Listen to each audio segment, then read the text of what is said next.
The second letter is one that is so dear to my heart, having to do with the current recruitment into the state civil service that's been approved by His Excellency. 3,000 people are to be recruited.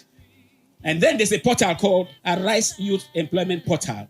That portal has a requirement which I can clearly call obnoxious or apartheid or not well thought out. And that is to the effect that you are not qualified to enroll at all if you do not have your voter identification number. No time to read the letter, but I want to tell you, as somebody that speaks for the voiceless, and the number of calls I've personally received, apart from that we have said this before now, is to the effect that if not, maybe most Akwa Ibom sons and daughters, their future will be destroyed forever if that very demand, that requirement is not reviewed. So we have appealed to His Excellency in the letter here, delivered today, 4th day of August 2025, appealing to His Excellency to direct the review of that very demand. That demand will frustrate or has frustrated so many people already, including even our volunteers in open forum, graduates. Some of the school in the University of Calabar, some of them did not grow up here.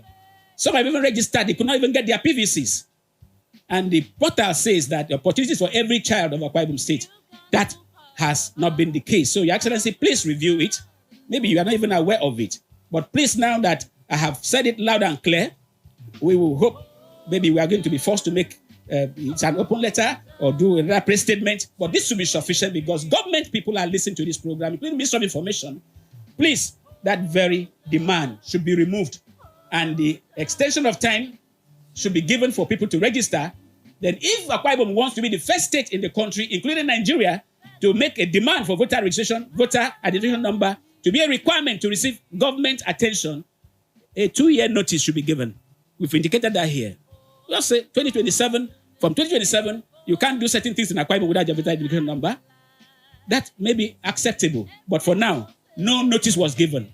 It is an ambush that is dangerous and never in tandem with their rights agenda and the posture of His Excellency, who is clearly pro-people.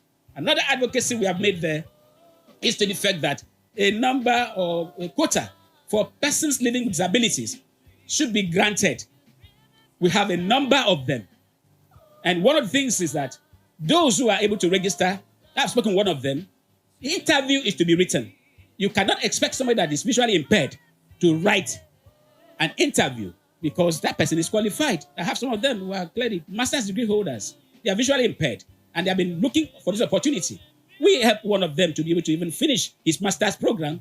Thank God to a government appointee who assisted us with the funds for him to do his project defense, and he has his master's now.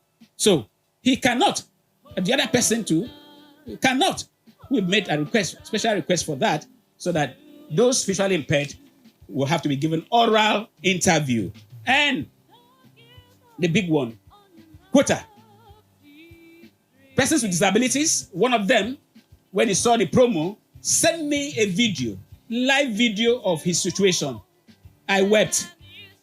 He is an orphan. He lived in the north with his father who was a soldier. You need to see his level of physical disability, a polio victim on one of the legs. It is terrible. He's been crying for help.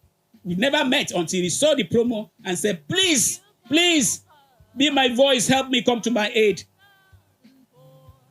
We want His Excellency to please set aside, even if it's 3% or 5% of the 3,000 numbers. Let physically challenged people who can exhaust that whatever percentage be part of it. After all, just yesterday or 2 days ago, the governor rewarded a physically challenged person at a town square meeting. Very important. Those are some of them. The last, not the least, has to do with those kidnapped corps members who spent between months and 1 year in kidnappers' den. And I must say this, we were on the matter with the People's Congress and others to advocate. And what I passed through, it's God that has helped me to even remain alive and to be able to still speak soundly. I've hosted Solomon, one of them, the one that spent over 1 year here. And later we did a press conference. And I want to say this, I'm saying this for the first time because of, I don't want this to seem as if what was happening. We received words from His Excellency that we should not talk about that matter again, that they are going to be given employment. I was asked to send the CVs of those corps members, which we did. And it is about over a year now. Nothing has been done. Your Excellency, please, those 11 corps members, 4 of them tried to escape. 1 was shot, 3 escaped. And the rest were picked up. And thank God they are alive. All of them came back. Even the AKTC driver. So they should be given special attention because 4 of those corps members have HND. And there's no HND requirement in the program, in the recruitment. About 3 of them have no voter identification number because they could not. One of them actually has misplaced his own.